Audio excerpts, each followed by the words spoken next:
बवाल मच गया। चिराग का गाना बजाने पर बवाल हुआ है। दो गुट के लोगों के बीच आपस में भिड़ंत हो गई। चिराग समर्थकों पर पथराव किया गया। तेजस्वी समर्थकों पर आरोप लगे। दोनों तरफ से पथराव में कई लोग घायल बताए जा रहे हैं। बीदुपुर के कैथौलिया की घटना बताई जा रही है। पुलिस ने फिलहाल मोर्चा संभाल रखा है। बवाल शांत हो गया है। हालात अभी भी तनावपूर्ण है और स्थिति आप देख पा रहे हैं। एक्सक्लूसिव तस्वीरें भी आपको दिखा रहे हैं। पुलिस की मौजूदगी में बारात निकाली गई। ये बड़ी खबर आपको बता रहे हैं हाजीपुर से, जहां बारात निकलने से पहले जबरदस्त बवाल मचा। दरअसल चिराग और तेजस्वी के समर्थकों के बीच ये झड़प हो गई और गीत बजाने को लेकर बवाल हो गया। दो गुट आपस में भिड़ गए, जिसके बाद पुलिस प्रशासन मौके पर पहुंची और उनके निगरानी में ही बारात को आगे बढ़ाया गया, निकाला गया। और ये एक्सक्लूसिव तस्वीरें हम आपको दिखा रहे हैं। चिराग का गाना बजाने पर बवाल हुआ। तेजस्वी समर्थकों ने भिड़ंत की है और बीदुपुर के कैथौलिया की ये घटना बताई जा रही है। पुलिस ने फिलहाल मोर्चा संभाल लिया है। ये बड़ी जानकारी आप तक पहुंचा रहे हैं। एक्सक्लूसिव तस्वीरें भी आप देखिए। बवाल खाली लड़का भड़का है, औरत बाटी है। अगर गाना बाजी सारा गुआर से ढेला उला दे पर फेंके करे कि कोई लड़के पर माटी ढेला नहीं फेंकी। सारा गुआर से बीच क्या घींच के ले जाता है। सारा गाना देवर छीटे लगा पटक पटक के मारे था गाना। तब इनने से लोग तब इनने से फोन किए, तब सारा लोग के मखू भी तारोड़ा चलाने लगे। उनने से को मर्द न गाड़ी के जरूरत था, खाली लेडीज सब रहे। झोटा सारा खाना लालू का गाना बजाता हम लोग नहीं बोलता है। हाँ, चिराग पासवान के गाना पर वो लोग ईटा पत्थर लाठी उठी लेके सब मारने के लिए तैयारी हो गया। आज क्या हुआ? मतलब बारात निकल रहा था। हाँ, उनका बारात निकल रहा था। हाँ, इतना ही बात है। वो लोग गाना बजने पर हर बार झगड़ा करने के लिए तैयारी रहता है। लाठी ईटा पत्थर सब लेके गिरा जाएंगे। किनका बारात था? किनका लड़का? गणेश पासवान के लड़का का शादी। और इस बीच आपको आरा से एक बड़ी खबर बता दें। स्कॉर्पियो और ऑटो में आग लग गई है। दोनों गाड़ी जलकर पूरी तरह से खाक हो गई। शॉर्ट सर्किट से आग लगने की बात सामने आ रही है। आपको बता दें कि कार वॉशिंग सेंटर में आग लगी। दमकल की मदद से आग को बुझाया गया। गेहूं के खेत तक ये आग पहुंची और नुकसान पहुंचा गई। ये तस्वीरें आप देख रहे हैं। आरा से स्कॉर्पियो और ऑटो में लगी आग खेत तक पहुंची और फसल को भी नुकसान पहुंचा गई। तस्वीरें एक्सक्लूसिव आपको दिखा रहे हैं। भयानक आग की तस्वीरें सामने आई है। धू धू कर कैसे आग की लपटें तेजी से आसमान की तरफ फैल रही है, उसे आप देख पा रहे होंगे। दमकल की टीम मौके पर पहुंच गई और आग पर काबू पा लिया गया, लेकिन तब तक नुकसान हो चुका था। तो देखिए, कार वॉशिंग सेंटर में आग लग गई है। गेहूं के खेत तक फैली आग से नुकसान पहुंचा है और ये तस्वीरें आपको दिखा रहे हैं कैसे भयावह रूप से आग लगी है। स्कॉर्पियो और ऑटो में लगी आग खेत तक जाकर पहुंची और फसल को भी नुकसान पहुंचा गई। इस पूरी खबर के एक जानकारी के साथ न्यूज 18 संवाददाता चंदन कुमार हमारे साथ फोन लाइन पर हैं। चंदन, क्या जानकारी है अगलगी को लेकर? आग कैसे लगी थी? क्या इस बाबत कोई जानकारी और कितना वक्त लगा इस आग को बुझाने में? बिल्कुल, देखिए, पूरा मामला भोजपुर जिले के सिकरहटा थाना क्षेत्र के सिकरौल गांव से जुड़ा हुआ है, जहां की सिकरौल और फतेहपुर बाजार के बीच में एक वाशिंग सेंटर है, जहां की वहां उक्त स्कॉर्पियो एवं ऑटो को लगाया गया था। तभी अचानक देर रात शॉर्ट सर्किट से आग लगने की बात बताई जा रही है। जो स्थानीय वॉशिंग सेंटर के प्रोपराइटर हैं, उनके द्वारा बताया गया कि वो वॉशिंग सेंटर बंद करके जो दो गाड़ियां लगी थी वो घर चले गए थे, जिसके बाद अचानक शॉर्ट सर्किट से आग लग गई और देखते ही देखते आग ने विकराल रूप पकड़ लिया। बाद में इसकी सूचना स्थानीय लोगों ने फायर ब्रिगेड को दी, लेकिन फायर ब्रिगेड के पहुंचने के पहले ही दोनों गाड़ियां धू धू कर पूरी तरह से जल चुकी थी और उसके बाद जो आग है उसने गेहूं की फसल में पकड़ लिया, जिसमें 2 से 3 बीघे में लगी गेहूं की फसल भी जलकर राख हो गई। तो लाखों के नुकसान की बात बताई जा रही है। हालांकि जब फायर ब्रिगेड वहां पहुंची तब तक काफी लेट हो चुका था और गाड़ियों सहित जो गेहूं का फसल है वो पूरी तरह से जलकर राख हो गया था। हालांकि आग की अगर बात करें तो आग ने इतना विकराल रूप पकड़ लिया था कि आसपास कोई जाने की हिम्मत नहीं कर रहा था और स्थानीय ग्रामीणों ने आग बुझाने का प्रयास किया, लेकिन उसमें वो सफल नहीं हो सके, जिसके कारण दोनों गाड़ियां धू धू कर जल गई। जी चलिए, बहुत शुक्रिया हमारे साथ जुड़ने के लिए चंदन, तमाम जानकारी के लिए।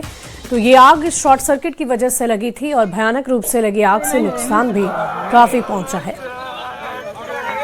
बढ़ते आगे, अररिया पुलिस ने साइबर क्राइम के खिलाफ सख्त कार्रवाई की है। पुलिस ने साइबर क्राइम के एक नए पैटर्न का खुलासा करते हुए 3 साइबर अपराधियों को गिरफ्तार कर लिया है। एसपी ने यह बताया कि 13 अप्रैल को मोहम्मद तौकीर आलम के अकाउंट में अवैध तरीके से 19 लाख रुपए क्रेडिट और डेबिट हुए, जिसके बाद 18 अप्रैल को साइबर थाने में केस दर्ज किया गया, जिसमें कार्रवाई करते हुए 3 अभियुक्तों को गिरफ्तार किया गया। अपराधियों के पास से 5 मोबाइल फोन, 9 ATM कार्ड, 22,000 रुपए बरामद किए गए। एसपी ने बताया कि गिरोह अन्य शहरों में बैठकर म्यूल अकाउंट खुलवाते हैं और इन अकाउंट से पैसों का लेन देन किया करते हैं। 13 अप्रैल को तौकीर आलम है, उनके खाते में कुछ अवैध रुपया जो है प्राप्त हुआ। 19 लाख रुपया उनके अवैध खाते में अवैध रूप से प्राप्त हुआ। ये साइबर थाना जो अररिया का है उसमें 19/26 कांड दर्ज किया गया। इसमें कुल हम लोगों ने 3 लोगों को गिरफ्तार किया है। इनके पास से 9 ATM कार्ड है, 5 मोबाइल है, कुछ नगद है। बढ़ते आगे, अगली खबर आपको बाढ़ से बताएंगे, जहां बाढ़ बाजार में एसडीपीओ रामकृष्ण के नेतृत्व में छापेमारी की गई और जुआ खेलते 6 लोगों को गिरफ्तार कर लिया गया। पुलिस ने मौके से करीबन 60,000 रुपए कैश, ताश की 8 गड्डी, 1 शराब की बोतल और 6 मोबाइल फोन भी बरामद किए हैं, जिसकी तस्वीरें आप देख रहे हैं। 60,000 रुपए नगद बरामद किए जा चुके हैं। पुलिस फिलहाल एक्शन मोड में है। और इस बीच नालंदा से एक बड़ी खबर का रुख कर लेते हैं। पीट कर पत्नी की हत्या कर दी है। 7 महीने से जेल में ये बंद पति था। नाबालिग से छेड़खानी के मामले में बंद था पति और बेल पर छूटकर घर आया था। आरोपी ससुराल वालों पर गंभीर आरोप लगे हैं। पैसे के लिए प्रताड़ित किया करता था। नूर सराय के परासी गांव की घटना बताई जा रही है। नालंदा से ये बड़ी खबर आपको बता रहे हैं। पीट कर पति ने अपनी पत्नी की हत्या कर दी। पति 7 महीने से जेल में बंद था। जेल की सजा काट रहा था। छेड़खानी के आरोप में उसे जेल में बंद किया गया था और बेल पर आने के बाद उसने अपनी पत्नी के साथ बेरहमी से पिटाई की उसकी और उसकी जान ले ली। फिलहाल ससुराल वाले उस पर गंभीर आरोप लगा रहे हैं। पैसों की लेन देन को लेकर लगातार इस तरह की घटना को अंजाम वो दिया करता था और पत्नी को प्रताड़ित किया करता था। को जान मार दी हमरा दमा। क्या कारण है? कारण यही है कि पिया को आदमी था, चुहार था, बराबर उससे 1,000, 2,000, 10,000, 20,000, 25,000 मांगता था। और इसी बीच किशनगंज से एक बड़ी खबर आ रही है। निलंबित एसडीपीओ गौतम कुमार की मुश्किलें बढ़ गई है। ईओयू को नई जानकारी मिली है। 40 बीघा जमीन की जानकारी मिली है। इस वक्त की बड़ी खबर, पूर्णिया के डगरुआ में जमीन है। गौतम की 2 नहीं 6 खास महिला मित्र है।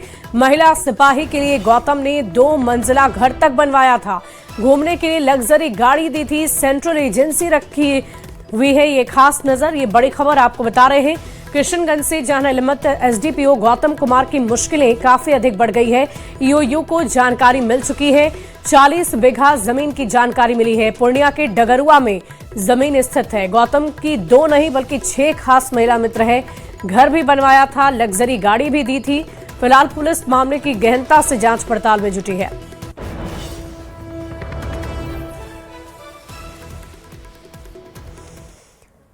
और देखिए, बिहार में भ्रष्टाचार के खिलाफ सरकार की 0 टॉलरेंस नीति है, लेकिन आए दिन नए खुलासे ने सरकार के दावों की पोल खोलकर रख दी है। नगर एवं आवास विभाग के एग्जीक्यूटिव इंजीनियर राजीव कुमार के कई ठिकानों पर एसवीयू की टीम ने दबिश दी, जिससे भ्रष्ट अधिकारियों की नींद उड़ गई है। हमारी एक खास रिपोर्ट आप देखिए।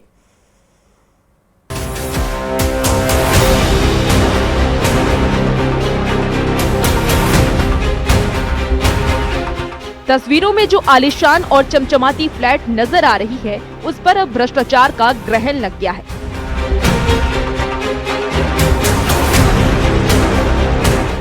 नगर एवं आवास विभाग के एग्जीक्यूटिव इंजीनियर राजीव कुमार का ये बताया जा रहा है, जहां सुबह सुबह स्पेशल विजिलेंस यूनिट की टीम ने छापेमारी की। एक साथ घर, दफ्तर और फ्लैट पर रेड मारी, जिससे भ्रष्ट अधिकारियों की नींद उड़ गई।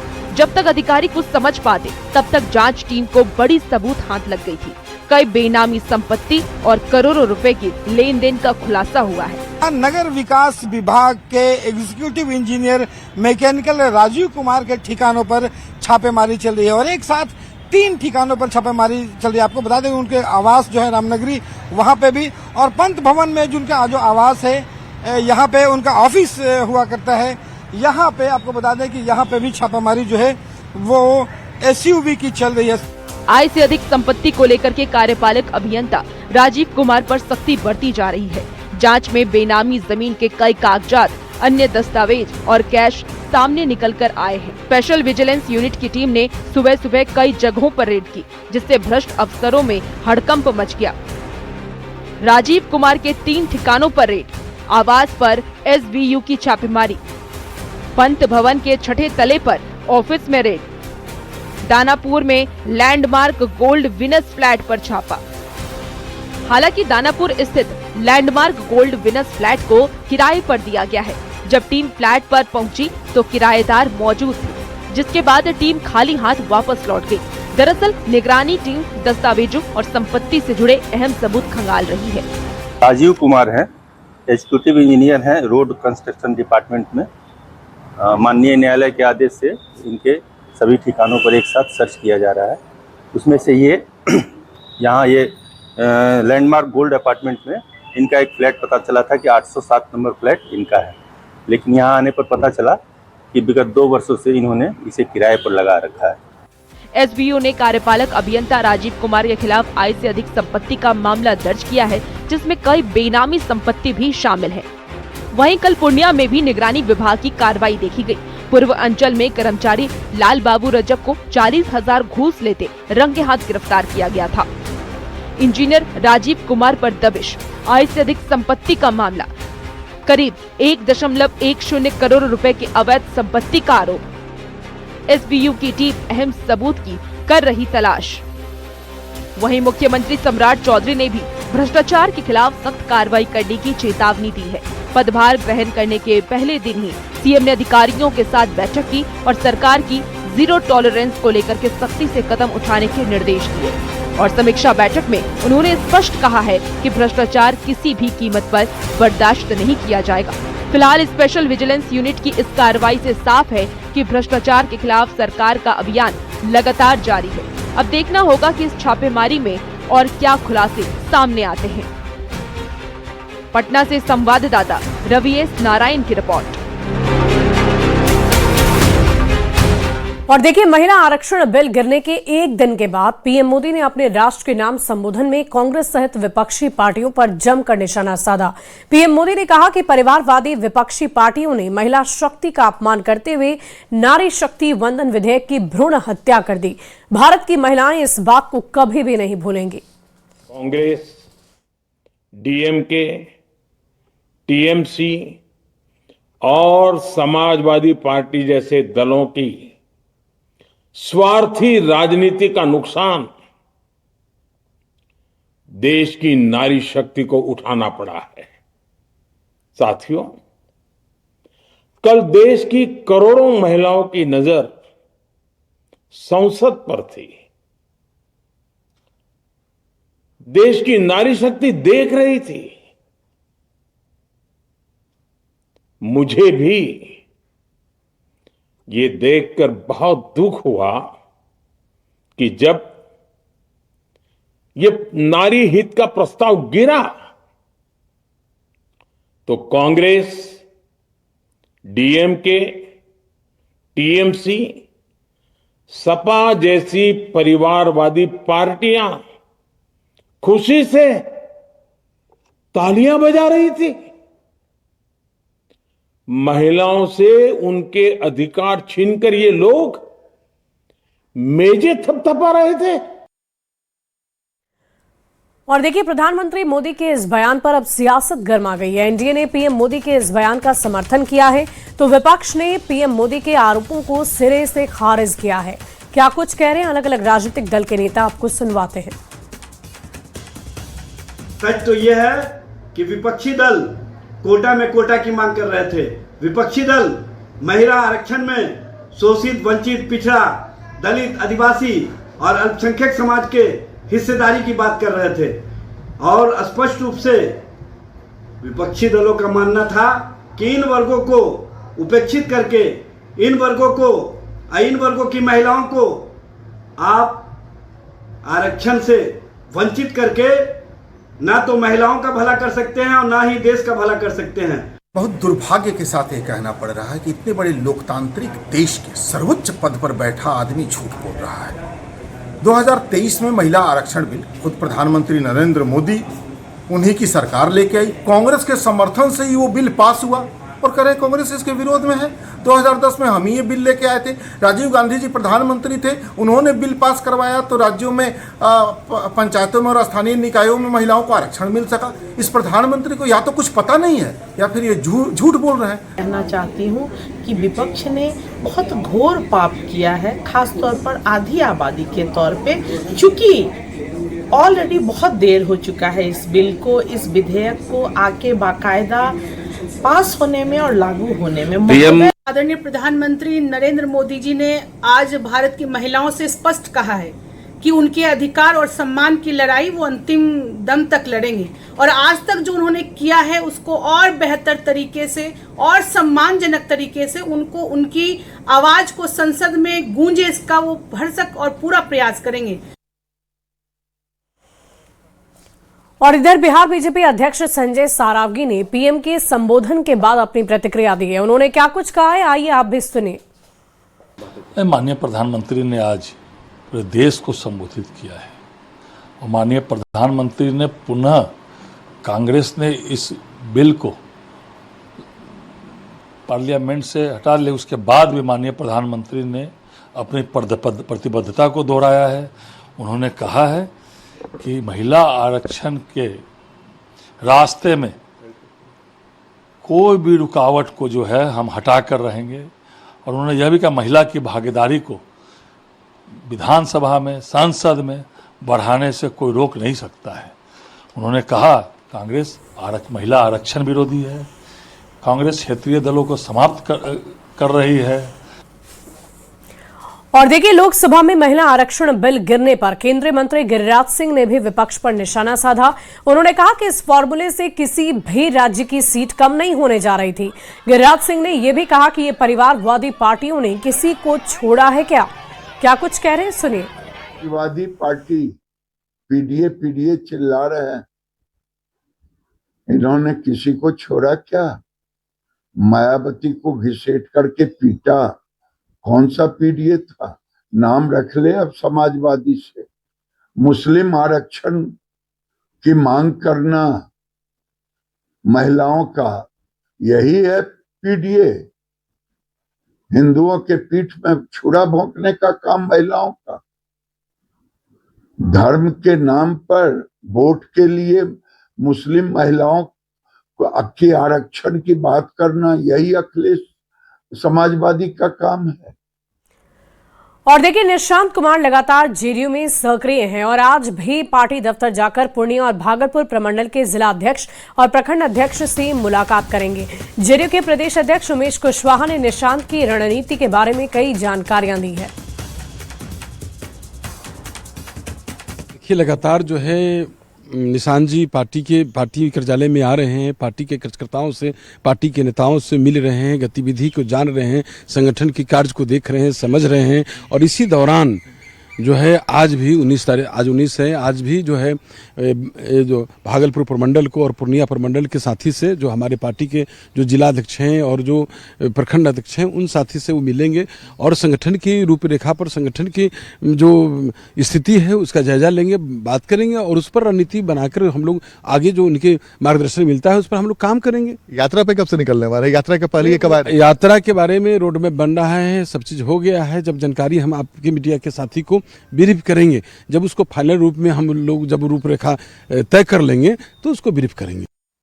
और देखिए, इस वक्त की एक बड़ी खबर आपको बता दें, सीएम सम्राट चौधरी आज देवघर जाएंगे, बाबा धाम में दर्शन करेंगे। सीएम बनने के बाद पहली बार राज्य की सफलता की कामना करने हेतु देवघर जा रहे हैं, बाबा के दर्शन करने जा रहे हैं। ये बड़ी खबर आ रही है।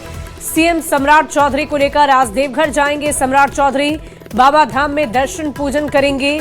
सीएम बनने के बाद पहली बार जाएंगे देवघर, राज्य की सफलता की मंगल कामना करेंगे। तो सीएम बनने के बाद सम्राट चौधरी का पहला देवघर दौरा है ये। बिहार की समृद्धि की कामना हेतु बाबा के दरबार पहुंचेंगे सम्राट चौधरी।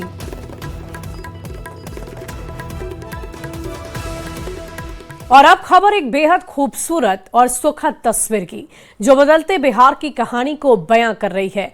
ये तस्वीर नासा ने जारी की है, जो अंतरिक्ष से ली गई है। इस सैटेलाइट इमेज में उत्तर प्रदेश बिहार का सबसे ज्यादा चमकीला नजर आ रहा है, जो दिख रहा है बिजली की उपलब्धता की वजह से। कैसे अंतरिक्ष से बिहार सबसे ज्यादा जगमग नजर आ रहा, रोशन नजर आ रहा, वो तस्वीरें आप देखिए।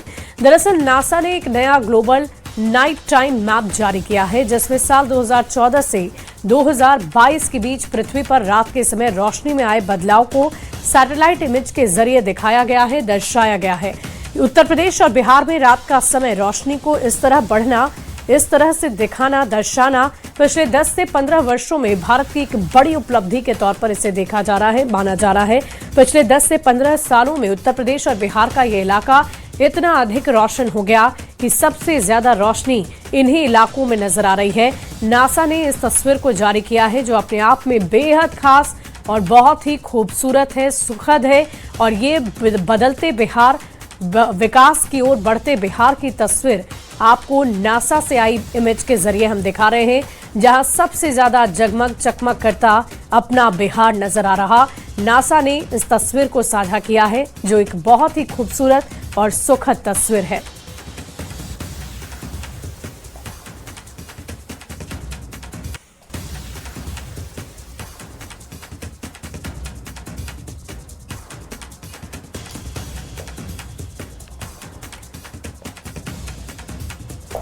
तो देखिए पिछले कुछ सालों में बिहार कैसे रोशन हुआ, जगमग हुआ, जिसकी चकाचौंध अंतरिक्ष तक से देखी जा रही है। इसको भी जरा आप समझ लीजिए। 2014 में लाखों घर बिना बिजली के थे और 2015 में हर घर बिजली का संकल्प लिया गया। 2017 में सौभाग्य योजना लागू की गई और अक्टूबर 2018 में ही एक नया रिकॉर्ड बना। लगभग सभी घर में बिजली पहुंच गई थी। 2022 तक चिन्हित सभी घरों में कनेक्शन तक कर दिए गए और बिहार में अब कोई भी एक ऐसा घर नहीं जहां अंधेरा नजर आए आपको। बिहार में लगातार बिजली का उत्पादन बढ़ रहा है, बिजली की खपत लगातार बढ़ रही है, सोलर प्लांट का भी खूब इस्तेमाल हो रहा है। तो आप समझ सकते हैं कि क्यों बिहार इस वक्त नासा की इस तस्वीर में, जो आप मेरे ठीक पीछे देख पा रहे होंगे, इस तस्वीर में इतना रोशन, इतना जगमग, इतना सुखद क्यों नजर आ रहा, क्योंकि हमारा बिहार बदल चुका है और इस बदलते बिहार की तस्वीर आपको हम दिखा रहे थे। और फिलहाल इस बुलेटिन में अभी के लिए बस इतना ही। आप बने रहे न्यूज़ 18 बिहार झारखंड के साथ।